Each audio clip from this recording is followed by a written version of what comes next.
Selamat datang kembali di channel JR Alam Raya. Kami doakan kalian sehat selalu. Di video kali ini kami punya pembahasan yang sangat menarik nih bro. Yuk kita bahas di JR Alam Raya.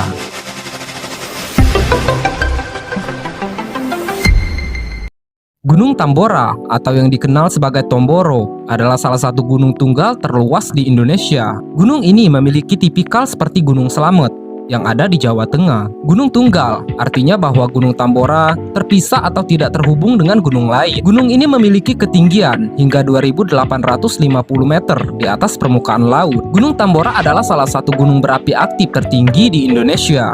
Meskipun tidak seterkenal Krakatau, Gunung Tambora dikenal secara luas karena letusan dahsyatnya yang terjadi pada awal abad ke-19, yaitu pada tahun 1815. Meskipun tidak seterkenal Krakatau, Gunung Tambora dikenal secara luas karena letusan dahsyatnya yang terjadi pada awal abad ke-19, yaitu pada tahun 1815. Dikatakan bahwa letusan Gunung Tambora pada saat itu merupakan letusan gunung paling merusak bumi dalam 1000 tahun terakhir. Pada saat itu menyebabkan kebingungan terutama bagi orang-orang di belahan bumi lain tentang penyebab keanehan fenomena alam di wilayah mereka. Hal ini berbeda dengan letusan Gunung Krakatau pada tahun 1883, di mana pada saat itu sains dan teknologi telah berkembang, telegraf sudah ditemukan dan kabel bawah laut sudah dipasang sehingga informasi lebih cepat tersebar. Lalu bagaimana sejarah letusan Gunung Tambora?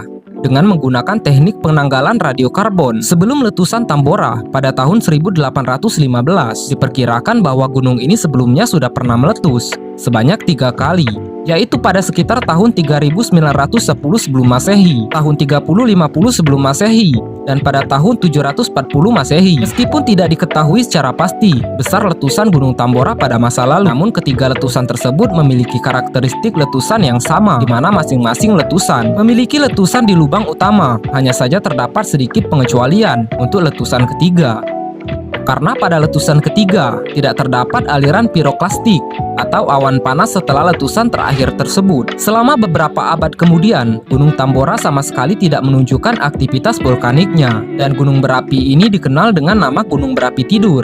Aktivitas vulkanik Gunung Tambora kembali terjadi pada tahun 1823, tahun sebelum letusan besar terjadi, di mana pada tahun tersebut kaldera Gunung Tambora mulai bergemuruh dan menghasilkan awan hitam yang disebabkan oleh letusan pratik kecil dari dasar kawah. Letusan pratik atau letusan semburan uap adalah letusan digerakkan oleh uap air yang terjadi ketika air di bawah tanah atau permukaan yang dipanaskan oleh magma. Letusan pratik ini terus berlangsung hingga puncaknya terjadi pada bulan April tahun 1815. Pada tanggal 5 April tahun 1815, terjadi letusan dahsyat yang diikuti dengan suara gemuruh menggelegar yang terdengar hingga ke Makassar, yang berjarak sekitar 380 km dari Gunung Tambora.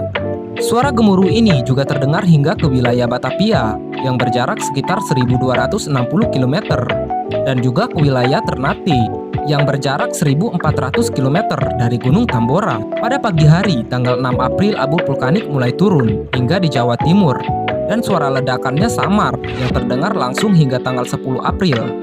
Puncak letusan Gunung Tambora sendiri terjadi pada tanggal 10 April tahun 1815, di mana pada hari tersebut letusan gunung terjadi semakin intensif.